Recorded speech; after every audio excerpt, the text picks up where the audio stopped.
پل صراط، آن پل مشهوری بالای دوزخ. به شبهه همه از این پلی که از موی سر باریکتر و از شمشیر تیزتر است می گذریم تا آن دمی که در 700 پرسجو نشوند. هیچ کس از حد خود نمی گذرد. 7 سوال در 7 ایستگاه. پس این 7 سوال چیست؟ و آیا شما در حقیقت آماده اید به این سوال ها جواب دهید؟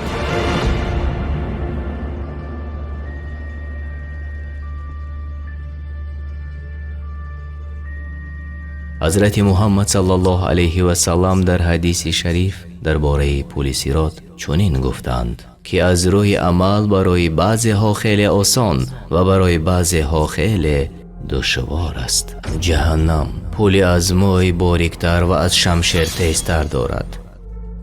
در آن گره ها و خارها موجود است که هر کی را که الله بخواهد می بندد. آدمان از بالای آن مثل میجه زدن یا گذشتی برق و یا مثل شمال و یا مثل گذشتی اسب می گذرند.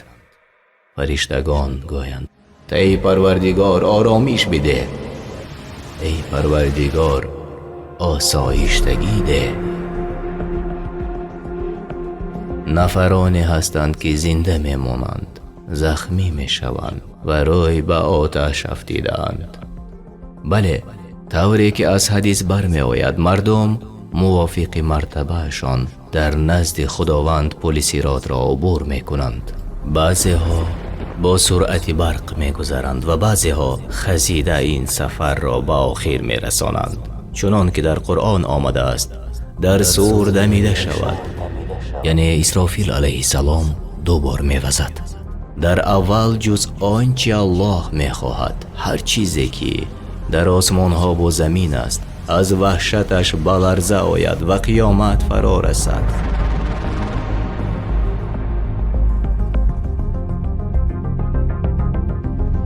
در دفعه دوم مردم زنده می شوند و به سوی پروردگارشان می شتابند تا در میدان محشر گیر آیند. به کسانی که در این میدان محشر از نو زنده می شوند کتاب اعمال داده می شود که در آن کارهایی که در زمین انجام دادند نوشته شده است، چگونه که در آیات قرآن آمده است. هنگام دادن کتاب از جانب راست خبر دهنده جنت است و اگر از چپ یا از پشت داده شود خبری عذاب دوزخ است.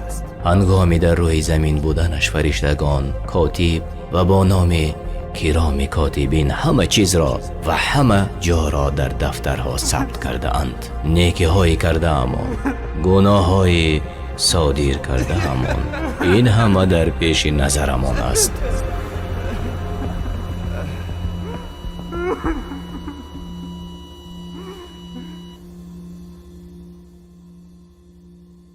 درباره این کتاب عملها در آیت 49 سوره کهف چنین آمده است: دفتر اعمال گشاده شود، گناهکاران را بینی که از آنچه در آن نوشته شدند می ترسند، می گویند وای بر حالمان، این چه دفتر است که هیچ گناه خرد و بزرگی را حساب نشده نگذاشته است.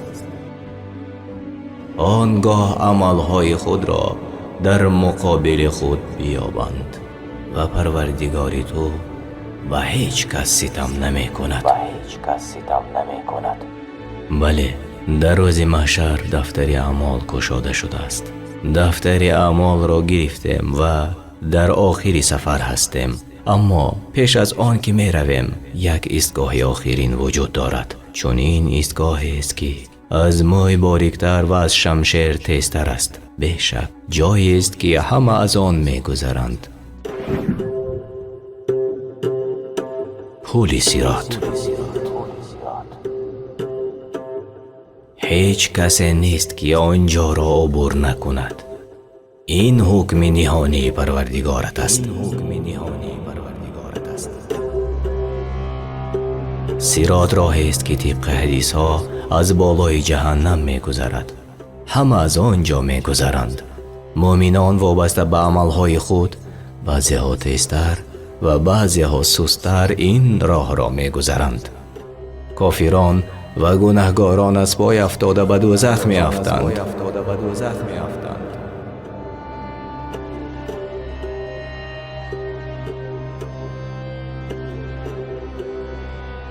در حدیث پیامبرمان صلی الله علیه و سلم آمده است که او و امتش از صراط که در بالای دوزخ ساخته شده است اول می گذرند.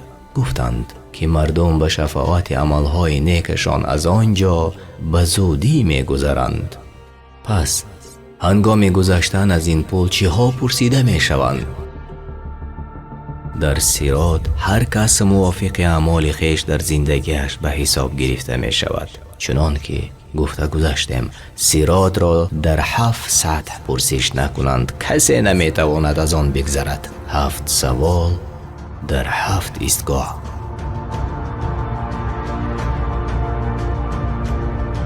اولین چیزی که در ایستگاه پرسیده می شود ایمانمان خواهد بود. اگر ایمانمان قوی باشد ما از اینجا به آسانی می گذریم. اما این کار کنندگان یعنی کافران از ابتدای این راه به دوزخ می افتند. می دانیم که کسانی در دنیا امکان ایمان آوردن داشتند اما ایمان نآوردند، عاقبتشان جهنم است. با وجود آن که خداوند در هر لحظه دنیا خود را با صفتها و بندگانش معرفی می کند، اما کسانی که به نفس خود از ایمان سرکشی می کنند به دوزخ خواهند افتاد. حتی جهنم آنقدر سیر نخواهد شد که از خود می پرسد آیا پر شدی؟ او باشد آیا دیگر نیست؟ گفته جواب می دهد یعنی چی قدری که کافران زیاد باشند هم جهنم برای آنها بسنده است.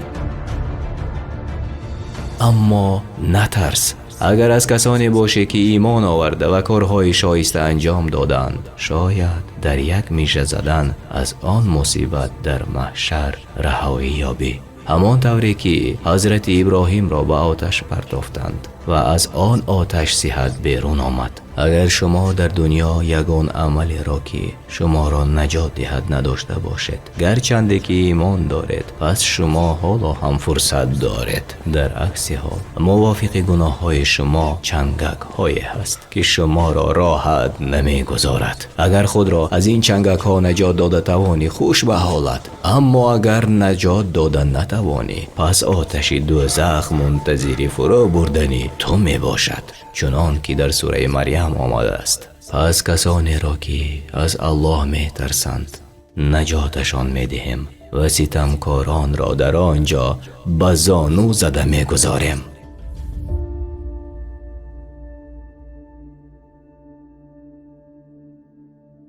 حالا ما راه خود را از بالای پل ادامه می دهیم.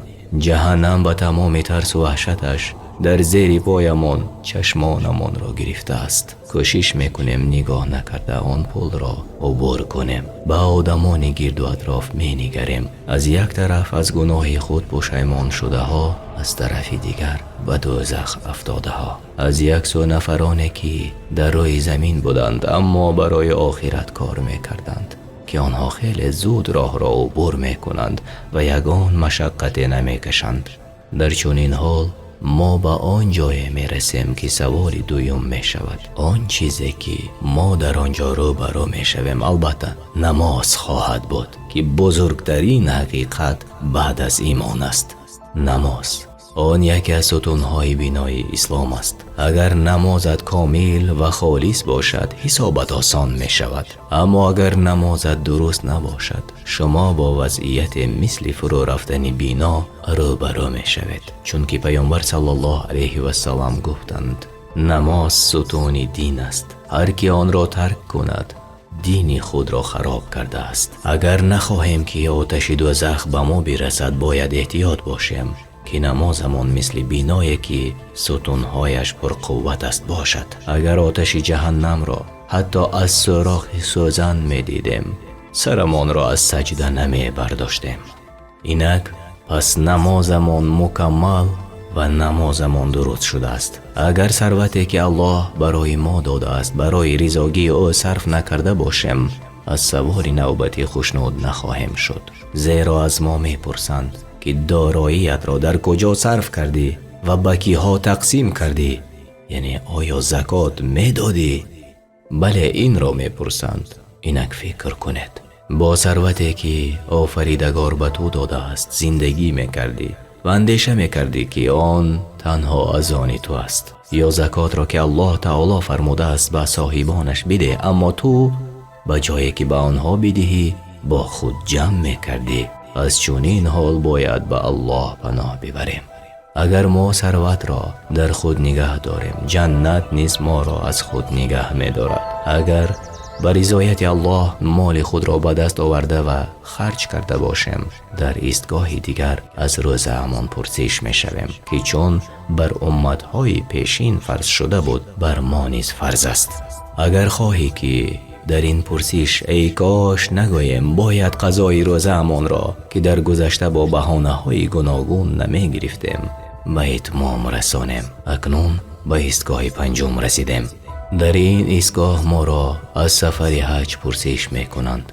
وقتی امکان مالی نداری که وظیفه حج را به جای بیاری، امکان پیدا کردی، پس این وظیفه را اجرا کن. اگر پس از فرصت مالی که الله به ما داده است با بهانه‌های گوناگون این وظیفه را اجرا نکنیم، پس ما به حساب خیلی وزنین روبرو می شویم.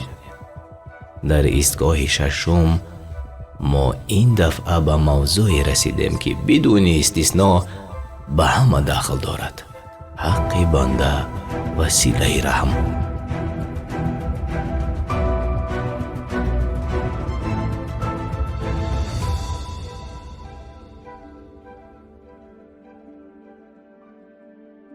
ما حق بنده را تنها همچون غصب مالکیت کسی میفهمیدیم، در حالی که بسیار چیزها در حق بنده راست می آید. بعضا ما این کار را ندانسته میکنیم، بعضا ما این را دیده و دانسته فکر میکنیم که هیچ چیز روی نمیدهد. مثلا آدمان درباره کسی هرچی میگویند، اما ما آن کلمه ها را بدون تحقیق به دیگران میرسانیم. همین طریق ما به یک قسم تهمت و یا غیبتچی میشویم. مفهوم عائله و خویشاوندان نیز در اعتقاد ما خیلی مهم است و این نیز باید اعتبار جدی داد. بله، ما نه همه وقت با خویشاوندان موافق هستیم، حتی شاید از رفتار بعضی آنها ناخوشنود میشویم، اما این معنای آن را ندارد که ما صله رحم را یعنی خویش و تباری را با آنها قطع کنیم. مثلا بیایید اصحاب کرام را دیده برایم. بعضی از والدین آنها حتی مسلمان نبودند، با وجود این آنها به جز حرام کرده های الله برای گرفتن رضایت آنها حرکت میکردند. پس از گذشتن همه اینها ما به پاک بودن یعنی غسل به حساب گرفته می شویم. در حقیقت اگر ما 6 مسئله گذشته را حل کرده باشیم، پس به خواست الله از جمله آنهای باشیم که به پاکی اهمیت می دهند. اگر ما به پاکی اهمیت نداده باشیم، پس کامل بودن گذشته این 6 سوالمون امکان ناپذیر است.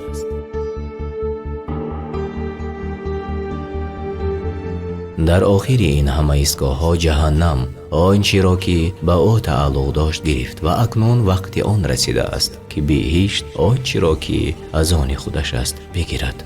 پیامبرمان صلی الله علیه و سلم در حدیث می‌فرمایند که بسیاری از بندگان خالص از صراط گذشتنشان را حس نمی‌کنند و از فرشتگان می‌پرسند که صراط و دوزخ کجاست؟ ما از آنجا گذشتیم. فرشتگان می‌گویند شما از بالای صراط و جهنم گذشتید، ولی آتش دوزخ از نور شما دور شده و پوشیده شد. آتش جهنم به مؤمنان میگوید ای مؤمنان، از بالایم زود بگذر، چون که نور تو آتش مرا خاموش میکند. اگر پیروز شده توانیم انشاءالله در آخر این سفر به مکانی خیلی زیبا روبرو خواهیم شد که آن را نه با چشم دیده شده است نه با گوش شنیده شده است و نه به خیال انسان آمده است. پاک بودن و پاکیزه زندگی کردن در اصل آنقدر دشوار نیست. برای مقاومت با فسادی های آخر زمان باید ما یک مقصد یا هدف های معینی داشته باشیم. آن چیزی که به شما فهمانیدیم حکایه و خیالات نیست. پس با سبب حیات گذرای این دنیا آیا میخواهی حیات ابدی آخرت را از دست بدهی؟ خب به کدام از اینها بیشتر اهمیت میدهید؟ این پول موقتی دنیا را و یا پول صراطی که به حیات ابدی میبرد؟